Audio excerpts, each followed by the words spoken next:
Planning a fishing trip shouldn't feel like a full-time job. With FishingBooker.com, you can find and book the perfect fishing trip within minutes. FishingBooker.com connects you with trusted fishing captains around the world. Booking is fast, easy, and secure, with access to verified customer reviews, loyalty rewards, and around-the-clock customer support. Everything you need to book with confidence is in one place. So head to FishingBooker.com and start planning your next fishing adventure today.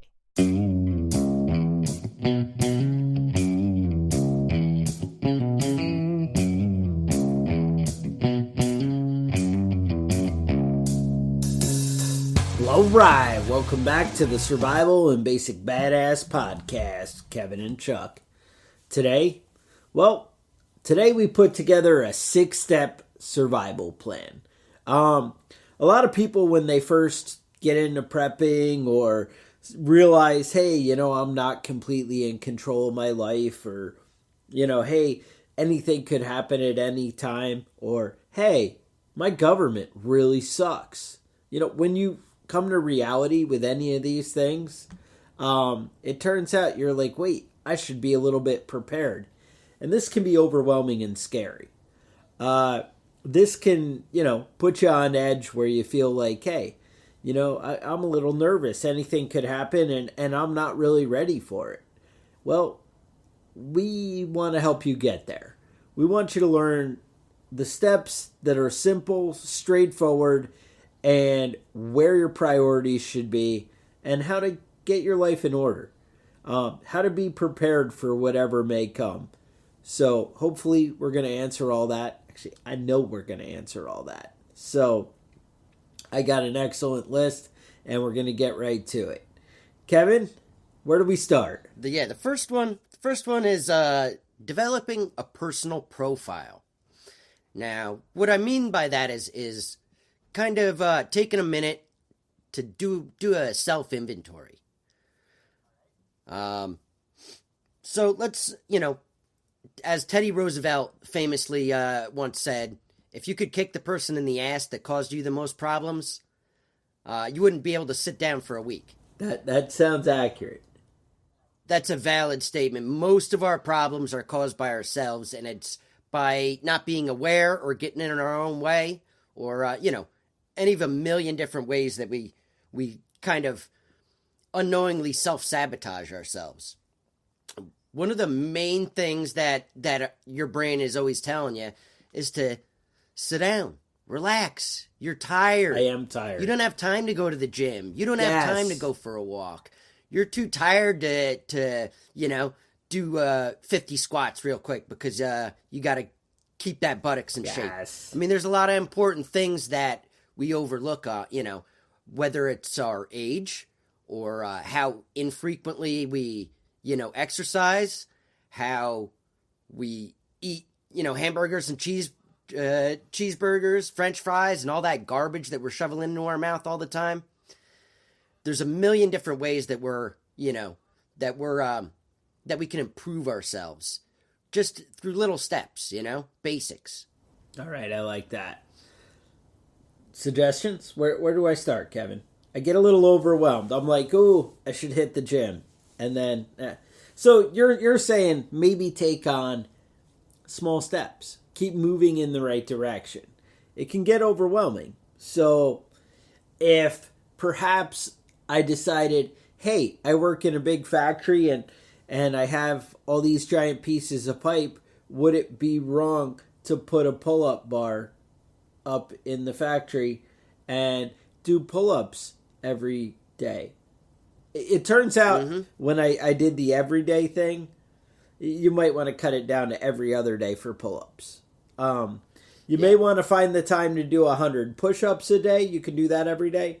But the pull-ups, it turned out it was like start out at like 3 or 4, and then it goes down to like 2, and then the next day like 1. Like I can't even move anymore.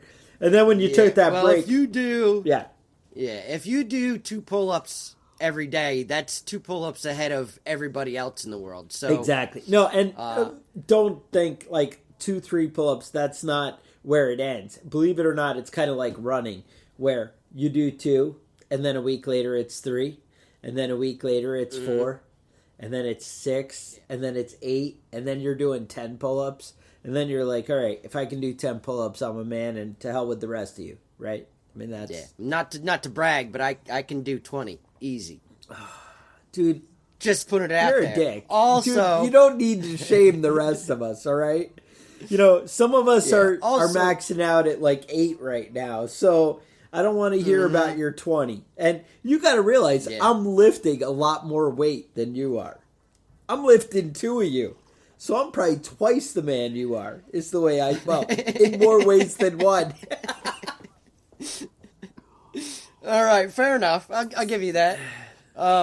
All right, so another thing that you need to concentrate on when you're working on developing your personal profile is think about things like that. Yeah. Think about your age, your weight.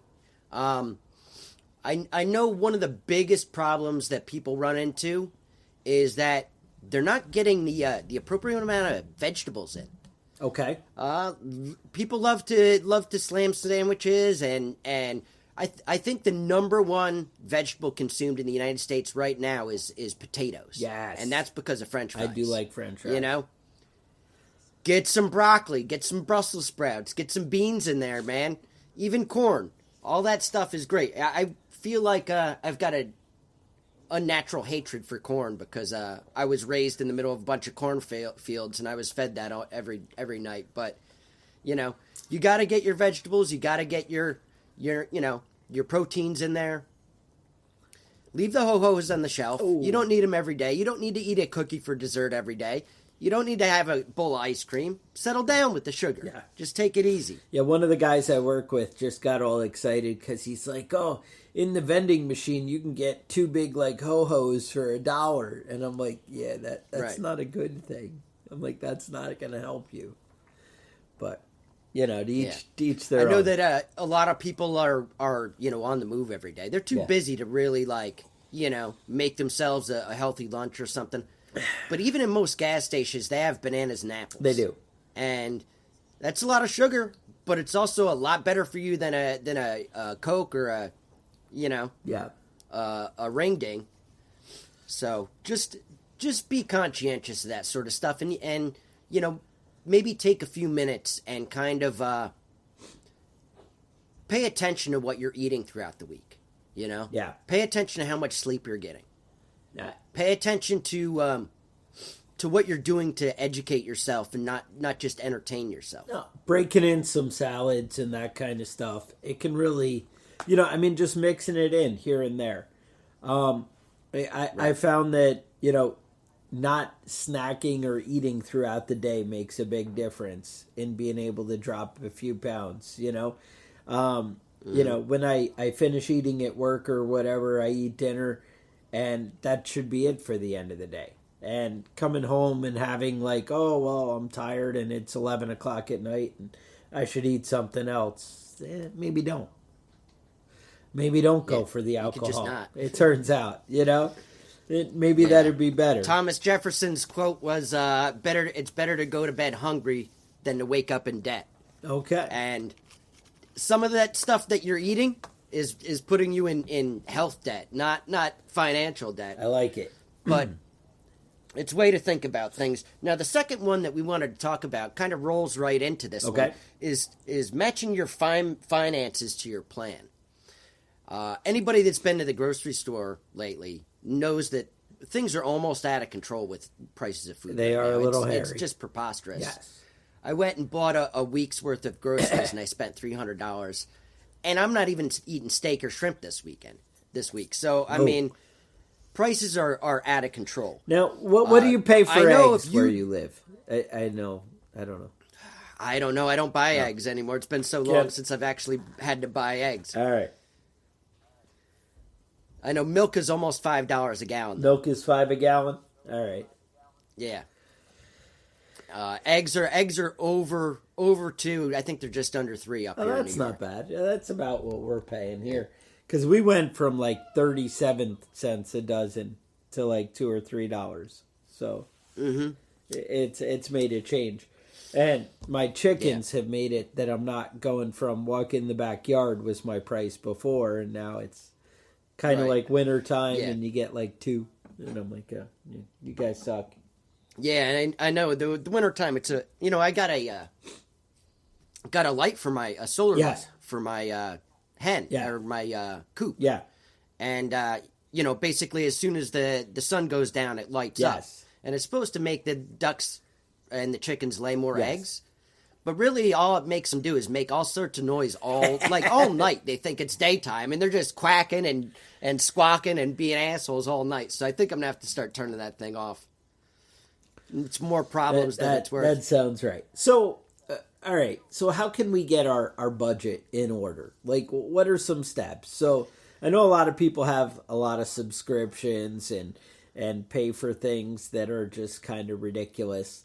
A lot of younger people, it's hard to get into that mindset of saving for retirement and kind of putting in. Now, again, telling you, hey, buddy, you should be putting in your 401k. You could be like, yeah, Chuck, so I could be like you and put in maybe 10 grand into the 401k and see it go down 12 grand. That would be awesome. I should do that. Well, no, that's not exactly what I'm saying.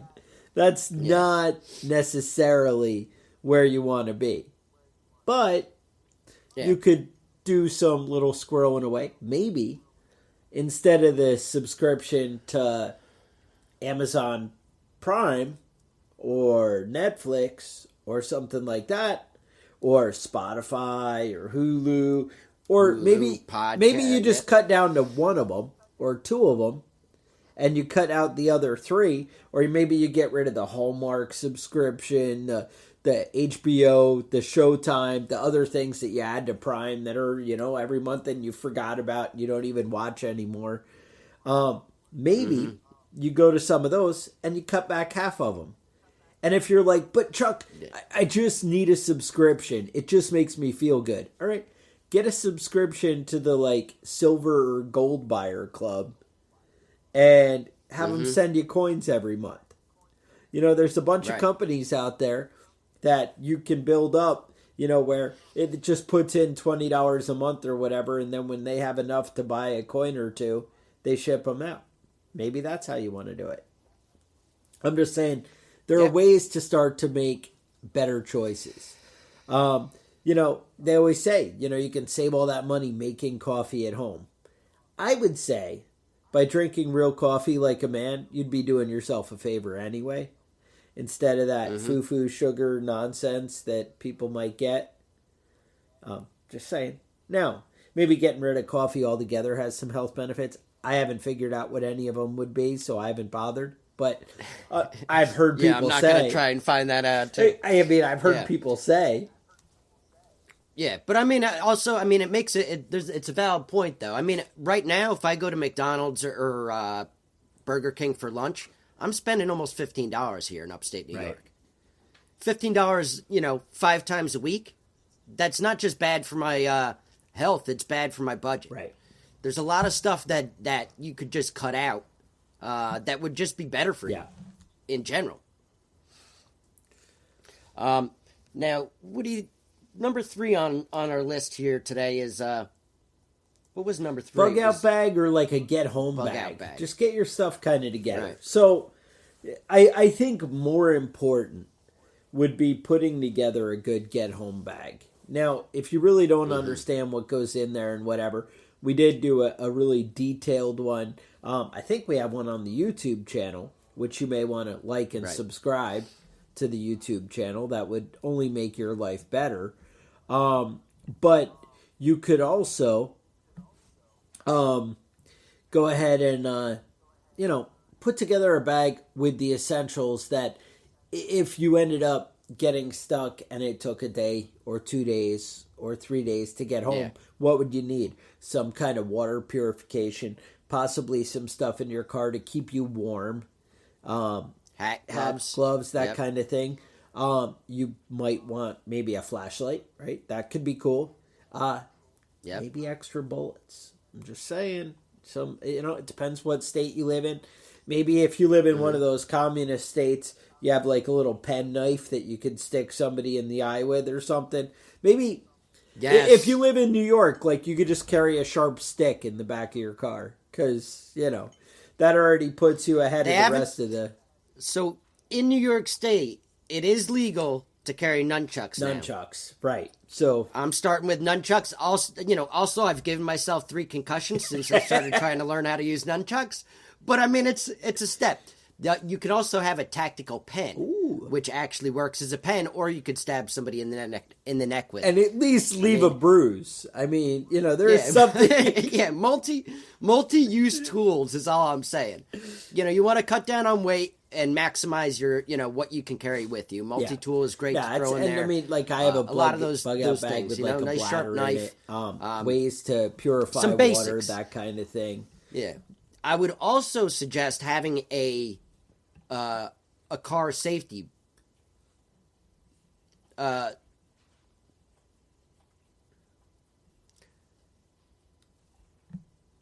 car safety box. Okay. I have a box, so you can have a bag, whatever. Right. But jumper cables, tool set, wrench set, basic stuff like that. I have a little ratchet set in there. I've got a couple of wrenches, and that's not all just for you. You know what I mean? If somebody's broken down on the side of the road and you can get them back on the road real quick, why not do that? Every once in a while somebody's stranded in a parking lot because they left their headlights on or something like that. If you can give them a quick jump, that's great.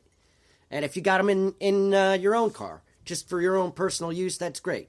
Right. But really some basic, what you want to have is access to basic tools and the knowledge to know how to use them. Right. All right.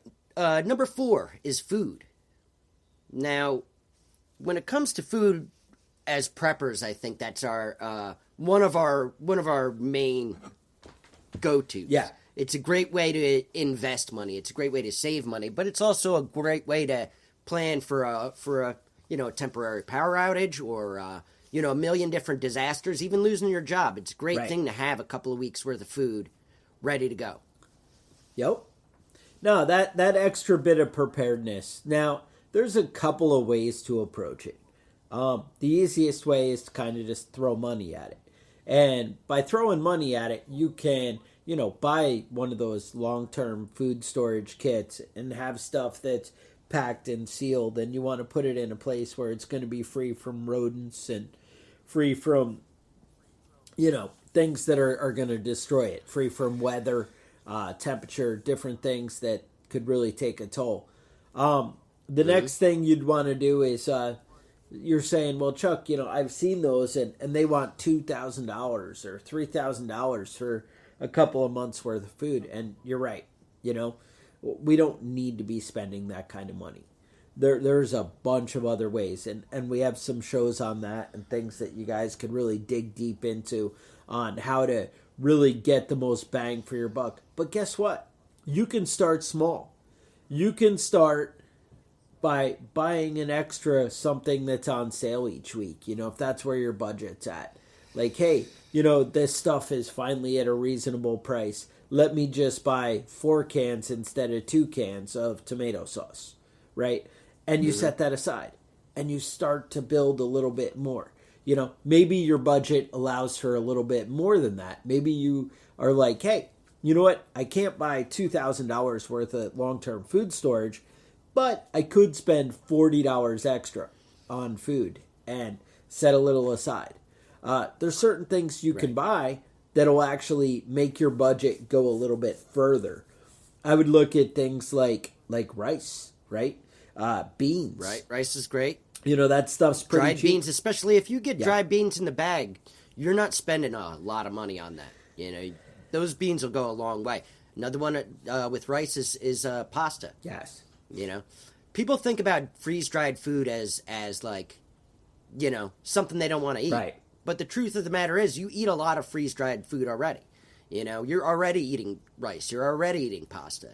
A lot of these basic stuff go a long way to really stretching out your budget. And also, maybe it's not the healthiest food, but you need calories. You need calories to burn if you're going to be in a situation where you're going to have to be more active than normal and you're going to be short on food. Calories are a big deal, you know? One of my things is I always have too much peanut butter. I don't even like peanut butter that much, but I have like 5 jars of peanut butter in my cabinet. I need to make a whole shelf just for peanut butter, but it lasts a long time if it's unopened. And even after it is open, it'll last a long time. There's a lot of grocery stores. I know when I was up in New York, they had, I think, Price Chopper or something. Would always have the, like, 10 for 10 or that kind of thing. Now it's probably, with today's budget world, it's probably like 4 for 10. But whatever. But I used to be able to go in and buy, like, 10 jars of, like, Peter Pan peanut butter. They were, like, smaller jars, but $1 jar of peanut butter is pretty awesome, And I would and what I did was I would buy like the 10, and maybe at the end of the year I had like 4 that I didn't use or something like that. And I would take those and give them to, somebody who maybe needed stuff a little bit more than I did, as I would start to approach the expiration date or that kind of thing. But you could kind of get a lot of bang for your buck on stuff like that. Crushed tomatoes, tomato sauce, stuff like that will come on sale. And that's the thing. You just take advantage and start to look. Keep an eye out. And again, as your budget dictates, really, if you have some money and you have some way to safely store these items, then you should be looking at, buying a little bit more. But if your budget allows for $10 a week worth of extra food, I hope it's $20 now as, things start to go up. But, I understand budgets are tight for everybody. Moving right along, our next thing is bullets. And bullets are coming down in price again.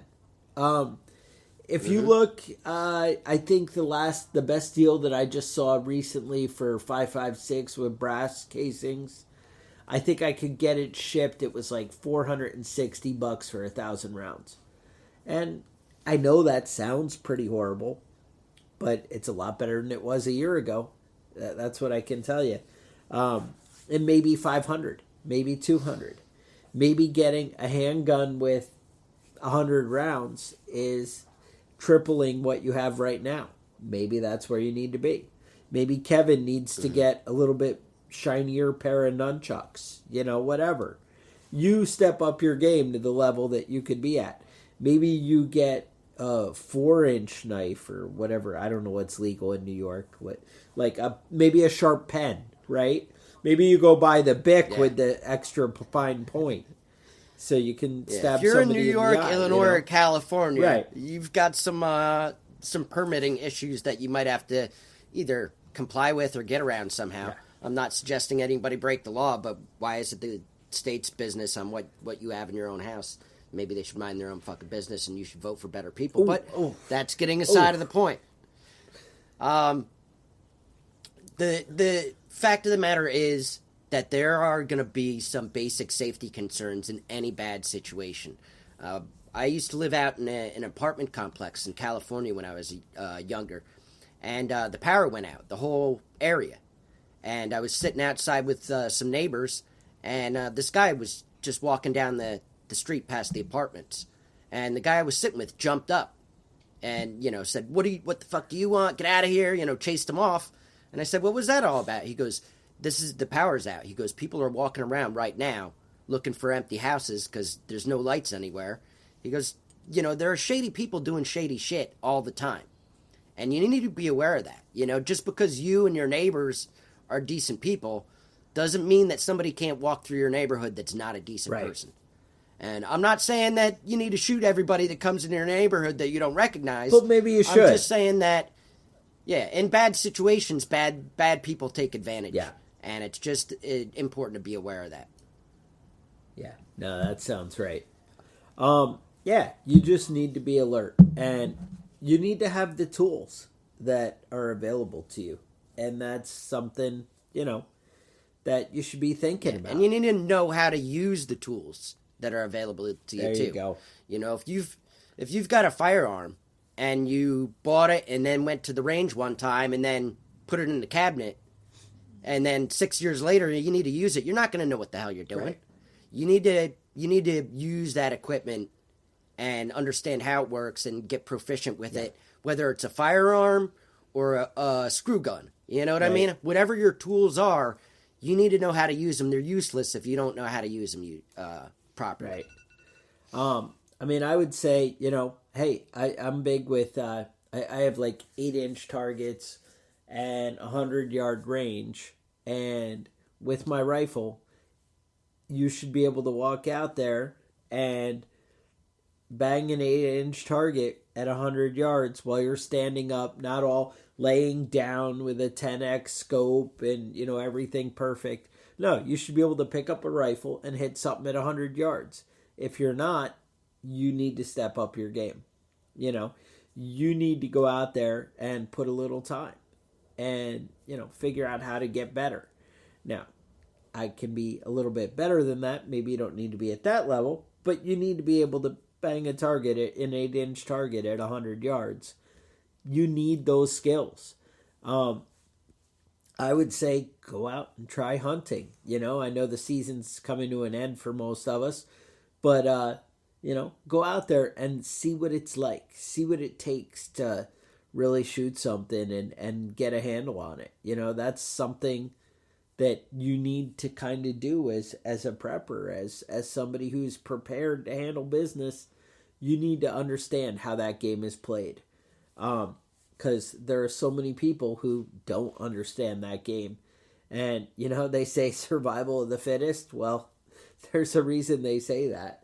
And it's the people who have their shit together that are going to be the ones that come through and, and come out on top. The last thing that you need to focus on, I think, is having your house in order, your homestead. What is your plan for water when the power goes out? If things change, what do you do? There's a lot of things you need to look into. Now, we've done episodes where we go deep on each one of these topics, but there are things that you need to, think about. All right, you're saying, well, Chuck, I don't have anything. There's no creek, there's no pond, I don't have a well. I'm basically limited. All right, well, find out what you do have.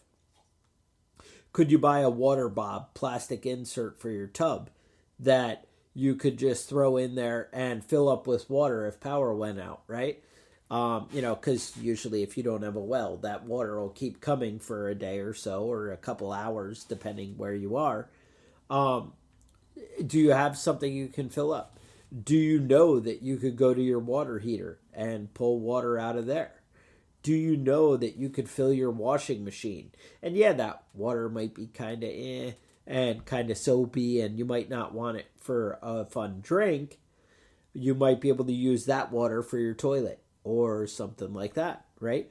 That's something you might want to look into. Do you know that there's water in the back of your toilet tank? Think about the options. Can you set aside a couple gallons? Can you put them under the bed in the limited storage area? These are things that matter. Maybe your college dorm room, right? Maybe you have the 24-pack of bottled water and you keep an extra one. Not, I work through 24 until it's empty and then go buy another one. Maybe I have two 24s and I use one and I have one as a backup. That might be something smart that you want to think about. Water's a big deal. Water matters. Do you have options for backup power? Are these options protected against an EMP? A solar panel probably be okay with an EMP, but your charge controller, your inverter to get that power back out, that probably isn't going to make it through an EMP. Do you have a backup plan for that?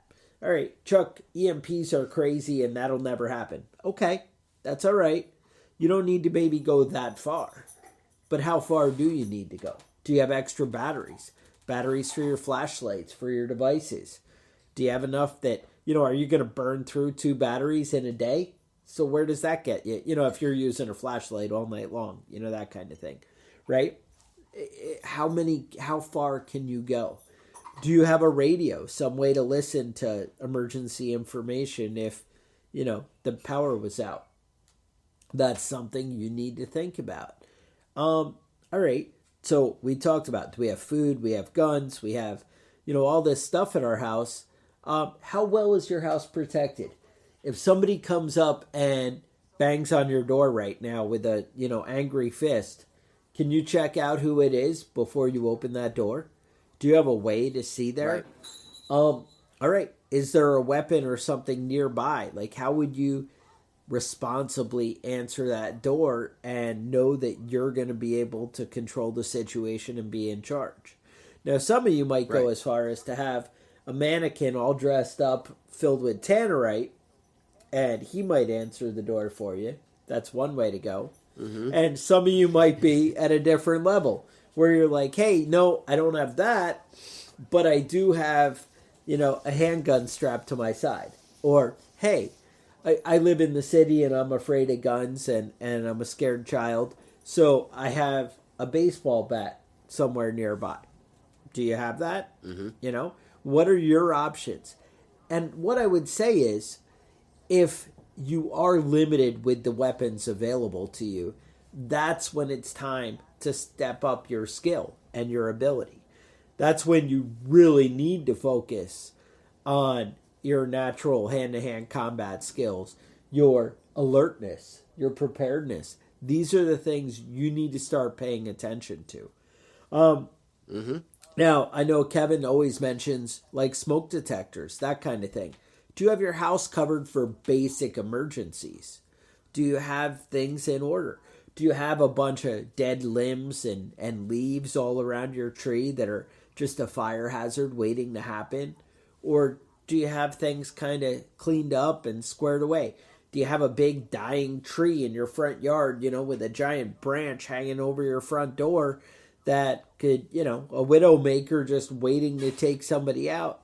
It doesn't do any good if you have a year's worth of food storage, but you don't have your house in order, right?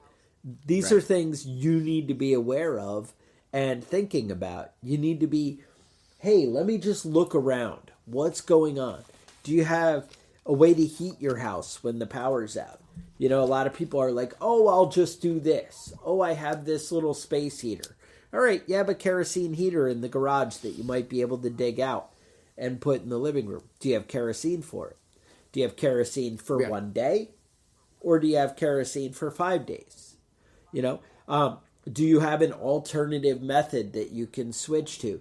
Do you have a room you guys can all hang out and some kind of, little heater that you can use to heat it? What are your options?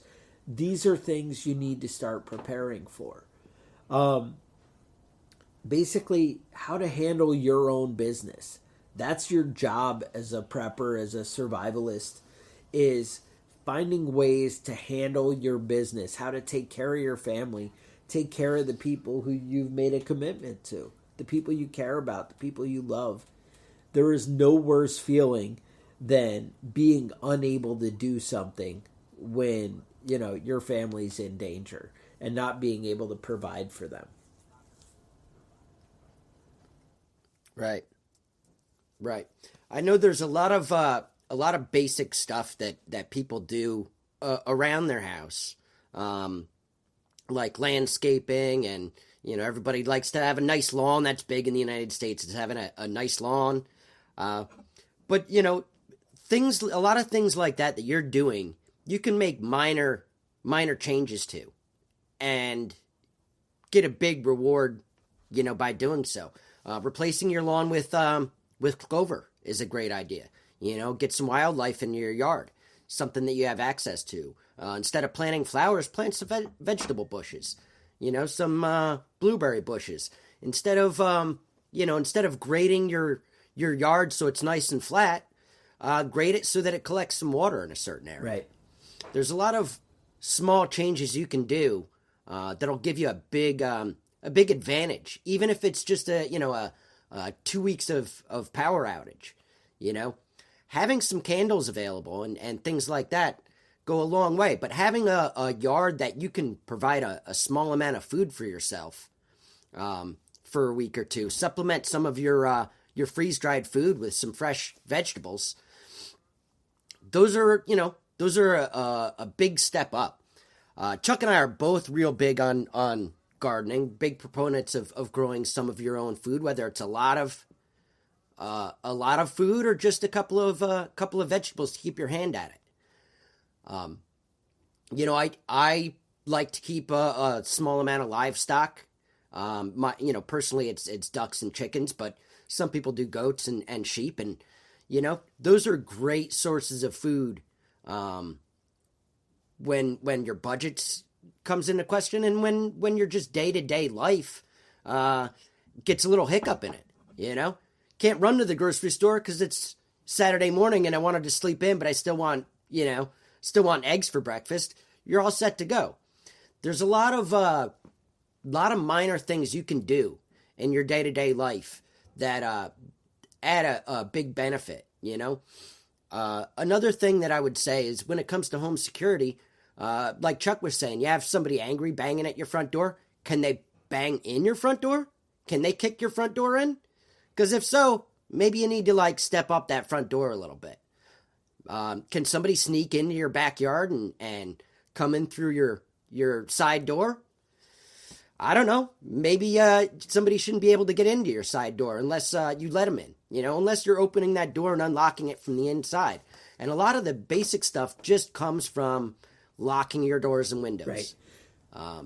Do you leave your house all day and don't even... I live in the country. Nobody's out here. I don't have to worry about that stuff. Well, not until somebody breaks into your house, you don't have to worry about it. I had a good friend of mine that lived way out in the country, and somebody broke into his house and stole his guns.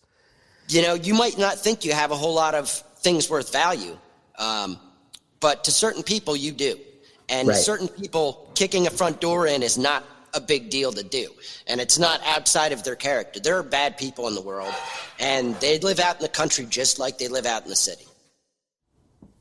Yeah, no, exactly. And you need to, be aware of that. Maybe have a plan where, hey, somebody bangs on my front door, I can slip out the side door or the back door and loop around and come up behind them.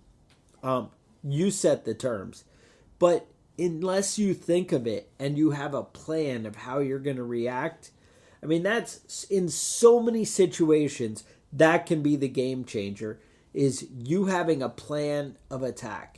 That's why we discuss these things. That's why we talk about this stuff all the time, is when you consider each scenario, you kind of think through and go through the different options of how you might respond. It's going to be the difference in whether you're the victim or the victor. That's really what it comes down to, is having a plan. And, we did broad strokes. We covered, how to, basically start to get your house in order, how to put things, the way they should be so you'll be prepared for whatever comes up. But that's what prepping's all about. And it's important to take inventory and kind of have a focus, every now and again, and kind of go through and say, what steps, where am I falling short? Where am I coming up weak? And where do I need to improve? Medical stuff. Do you have medical supplies? Your prescriptions, that kind of stuff. Do you have, triple antibiotic? I always use Oragel for numbing, if I had to do stitches or that kind of thing on the kids. They get a little, oh, it hurts, whatever. You have options. But do you have this stuff in your inventory? Do you have a reasonable amount of triple antibiotic or bacitracin or something like that? Do you have bandages? A lot of us in the gun knife world, do you have tourniquets? That kind of thing. Do you have, exactly, be prepared.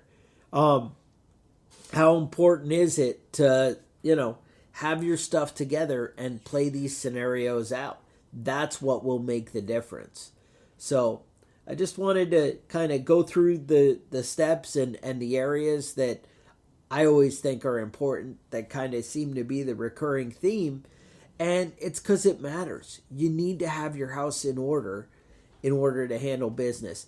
And once you get your budget under control, your food worries, I don't have to run out to the store when something, goes wrong. Oh, there's a hurricane coming.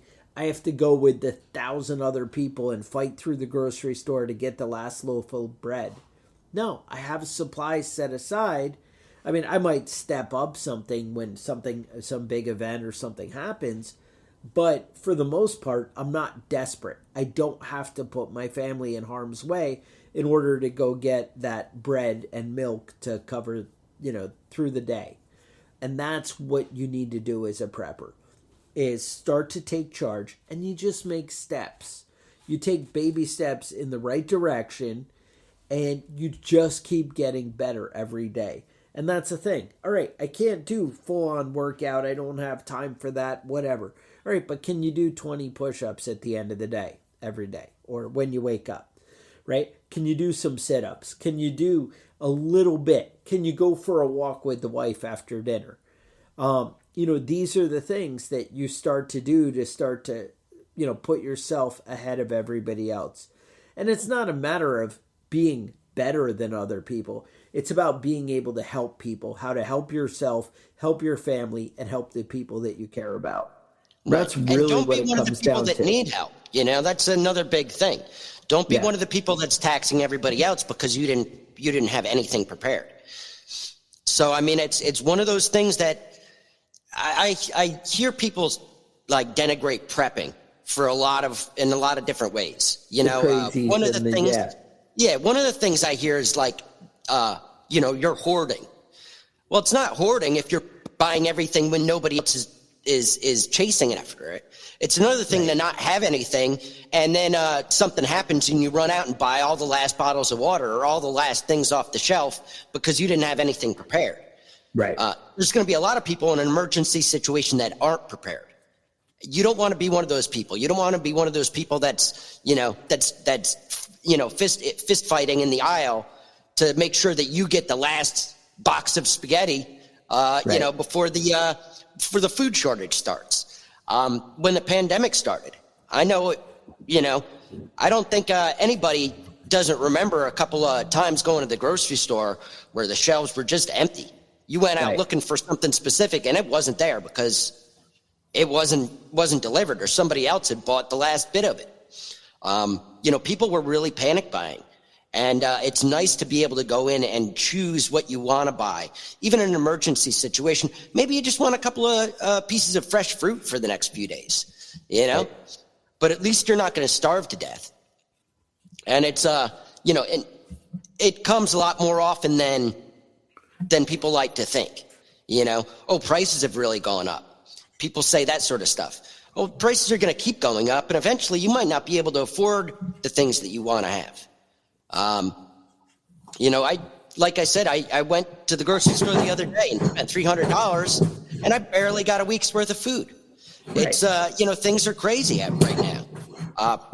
Your paycheck isn't going up, but your bills definitely are.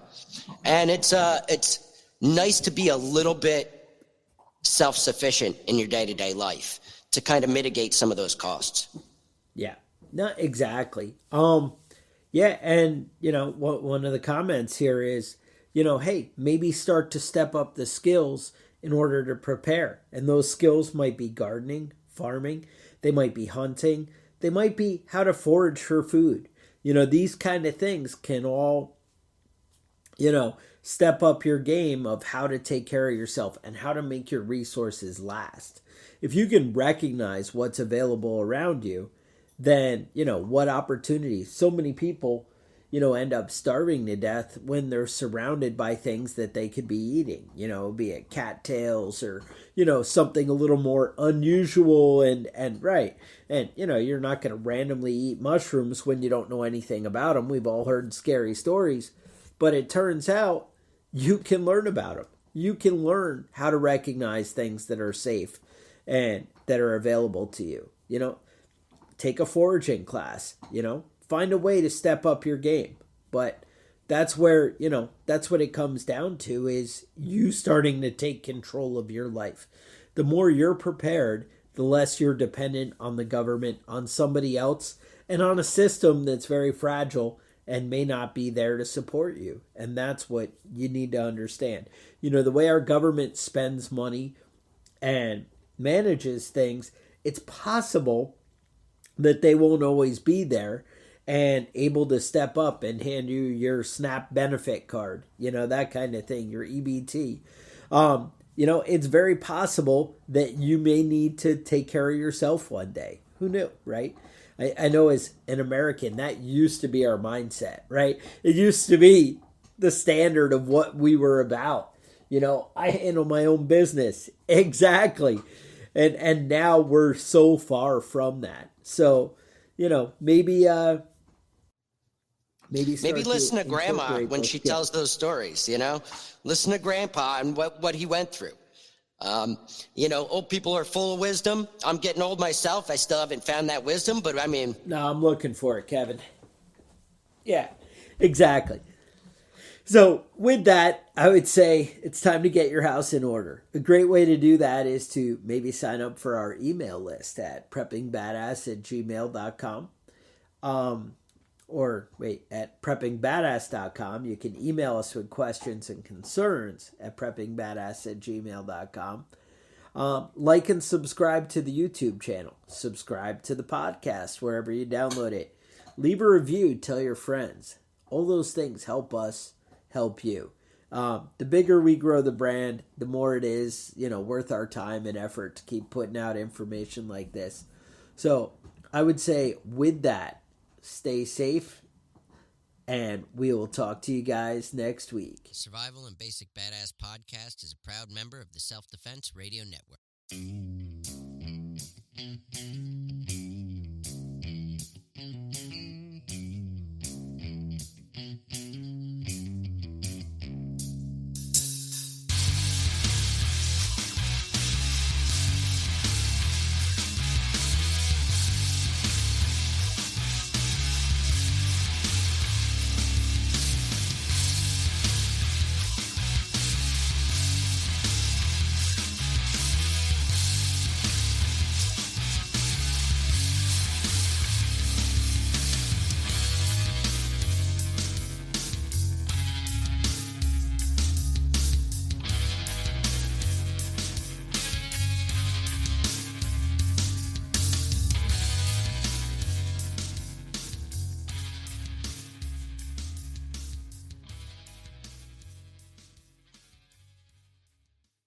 Planning a fishing trip shouldn't feel like a full-time job.